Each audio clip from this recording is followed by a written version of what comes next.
Салиха аттуулар угуп койсун. Тууганыңыздын аты Салиха, же кыздуу болдуңуз, кызыңызга Салиха деп ат коюудан мурда бул нерсени билип алышыңыз керек. Салиханын мааниси арабча бул ат, шариятыбызда өтө жакшы каралган ат. Мунун кыргызча мааниси жакшы дегени, таква аял дегени. Салиха болсун, күйөөсүн сүйсүн, эл жерин сүйсүн, балдарын сүйсүн, жакшынакай Салиха аял болсун деген максатта Салиха деп коюшат. Салиха аты жакшы экен. Бул түп тамыр сөзү салахтан келип чыгат, адилеттүү деген мааниден ошентип келип чыгат. Айтайын дегеним эмне? Динибизде өтө жакшы каралат. Салиха атты койсоңуз болот, тууганыңызга же кызыңызга жакшы тандоо болуп эсептелет. Койгуңуз келгендер койсоңуздар болот. Ишенимдүү, адептүү, ыймандуу бардык маанилерге келсе болот да. Пайгамбарыбыз саллаллаху алейхи вассалам хадисин акырында айтып койсом болбойт. Дүйнө бул матах. Дүйнө бул буюм.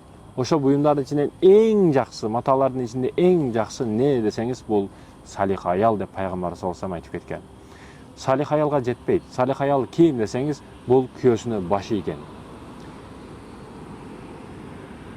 Исламдын 5 түркүгүн намазын окуйт, орозосун кармайт, зекетин берет, ажылыга мүмкүнчүлүк болсо күйөөсү менен барып келет, өзүнүн буйруктарын, күйөөсүнүн буйруктарын, анан Кудайдын буйруктарын аткарат да.